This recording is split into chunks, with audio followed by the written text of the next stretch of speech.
حضرت مولانا طارق جمیل صاحب کا واقعہ ہے. ایک شخص آیا مجھ سے ملنے کے لیے, خواجہ سرا ہے. میں تو پہلی دفعہ زندگی میں کوئی خواجہ سرا مجھ سے ملا. میں سمجھا کہ پراپر آدمی, اتنی بڑی اس کی داڑھی اور رنگ ماشاءاللہ بڑی مردانہ وجہ.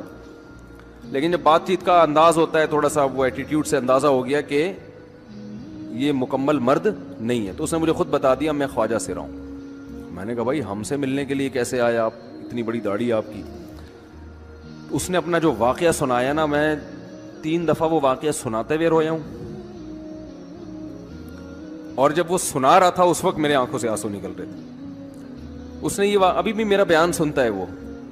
اس نے واقعہ سنایا کہ میں جب پیدا ہوا تھا نا تو میں خواجہ سرا تھا. گھر میں ایسا بچہ پیدا ہو جائے والدین کی طرف سے عزت نہیں ملتی.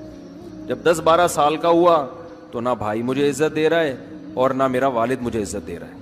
میں بھائی کے ساتھ کہتا ہوں مجھے باہر لے کے جاؤ تو وہ کہتے ہیں لوگ میرا مذاق اڑائیں گے تمہیں دیکھ کے. ظاہر ہے اس کی حرکتیں تھوڑی زنانہ لڑکیوں والی حرکتیں ہوتی ہیں.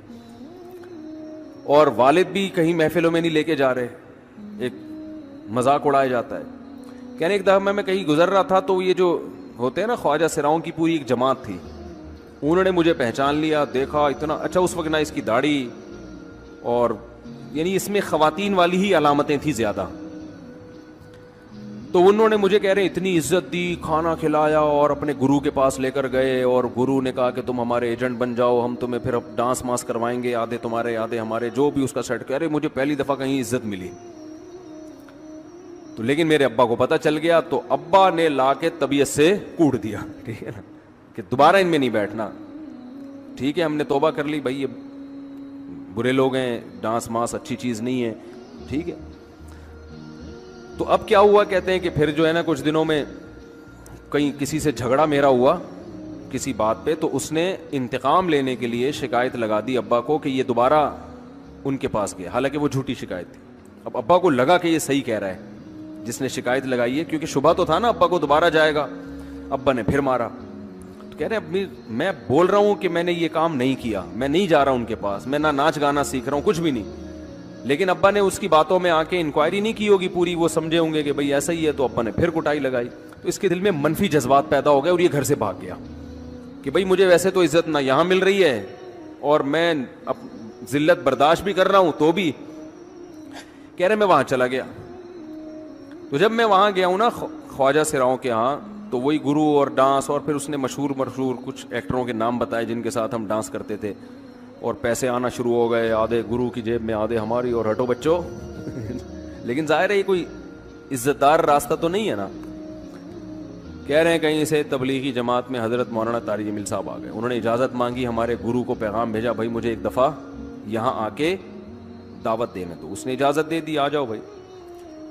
بیان کیا, ان کو سمجھایا بھائی یہ زندگی نہیں ہے, اللہ کی سیروزے کے لیے بہرحال ترغیب دی. کہہ رہے ہیں میں تیار ہو گیا, باقی لوگ تیار نہیں ہوئے, میں تیار ہو گیا. کہہ رہے میں نے گرو سے اجازت لی, اس نے کہا جاؤ لگا لو سیروزہ. تو کہتا ہے کہ جب میں حضرت کے گھر پہ گیا ہوں نا تو حضرت پہلے سے دروازہ کھول کے ایسے انہوں نے دونوں بازو پھیلائے ہوئے تھے استقبال کے لیے, پہلے سے کھڑے ہوئے تھے علماء کے ساتھ. کہتے اتنے مشہور آدمی, اتنی بڑی سیلیبریٹی, اور اتنے بڑے بڑے علماء, ان کی پگڑیاں, ان کے اتنا خوبصورت لباس, جو خود عزت دار لوگ ہیں. کہہ رہے ایسے جو ہے نا میرے استقبال کے لیے دونوں بازو پھیلا کر کھڑے ہوئے, اور ایسے مجھے بیٹا بنا کے نہ اپنے سینے سے لگایا کہ تو میرا بیٹا ہے. کہہ رہے خدا کی قسم مجھے زندگی میں پہلی مرتبہ کسی سے پہلی مرتبہ ایسی عزت ملی مجھے کسی سے, اور اس عزت دینے میں مولانا کا کوئی مفاد, بولو بھائی, کچھ بھی, بلکہ ذلت ہوگی نا. لوگ کہتے ہیں خواجہ سرا کو بیٹا بنایا ہوا ہے, اور اس وقت تو اس میں بیچارے میں کچھ زنانہ سی علامتیں بھی تھیں. تو خواجہ سرا کو کیا دے رہے ہیں, عزت دے رہے ہیں. کیا کسی تاجر پہ محنت کرو تو تھوڑا چندہ دے دے گا مدرسے, وہ ایسا ہی ہے نا.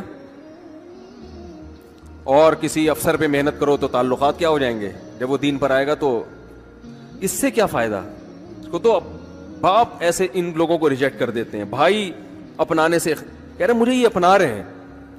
ایسے سینے سے لگایا انہوں نے اور مجھے سہروزے کی جماعت میں اپنے ساتھ لے کر گئے, کھلاتے تھے, بڑا خیال رکھوایا میرا. کہہ رہے اس کے بعد پھر میں نے گرو سے اجازت لی. وہ گرو چھوڑتے تھوڑی, ان کو پیسے ویسے دیے, جان چھڑائی نا, وہ بھی غلامی کی طرح نکلنا پڑتا ہے. پیسے دیے پتہ نہیں کتنے لاکھ یا کتنے ہزار روپے. وہاں سے پھر نکل کے 4 مہینے اس میں بھی خیال کیا. تو پھر تبلیغ کے بزرگوں سے ملا, پھر انہوں نے پورا مجھے بتایا کہ بھائی تم یہ علاج کرو تاکہ تمہارے اندر یہ زنانہ علامتیں ختم ہو. تو وہ علاج کر رہا تھا ماشاءاللہ, انجیکشن لگے, انجیکشن میں ڈاکٹروں کی بھی مدد کروائی. یہ ایسی لگایا جاتا ہے. ایک اسٹائل ہے لالو کھیت کا, تھپڑ لگانے کے بعد سوچتا ہے آدمی کہ اس کا ری ایکشن کیا ہوگا. تو مشرک کیا کرتا ہے, الفاظ کے بکھیڑوں میں الجھاتا ہے. آپ یہ آج کل یہ منجن بہت بک رہا ہے, بہت زیادہ بک رہا ہے یہ منجن. وہی میں بار بار کہتا ہوں نا, فرقہ واریت کے خلاف. میں کس کے خلاف ہوں؟ فرقہ واریت کے خلاف. لوگ کہتے ہیں ویل ڈن, یہ بندہ ہے نہ حنفی ہے نہ شافی ہے نہ دیوبندی ہے نہ بریلوی ہے نہ شیعہ ہے نہ سنی ہے. واہ واہ, کام کیا ہو رہا ہے؟ نیا فرقہ لانچ. بجائے اتنے ساروں کو ختم کرنے کے ایک نیا مارکیٹ میں آ رہا ہے. لوگ کام نہیں دیکھ رہے, لوگ کیا دیکھ رہے ہیں؟ لیبل دیکھ رہے ہیں. تو بھائی ہم تو یہی چیخ چیخ کے تھک گئے, اللہ کے بندو لیبل مت دیکھو, کام دیکھو. دیکھو تبلیغ والے فرقہ واریت کے خلاف ہیں, کام سے پتہ چلتا ہے خلاف ہیں.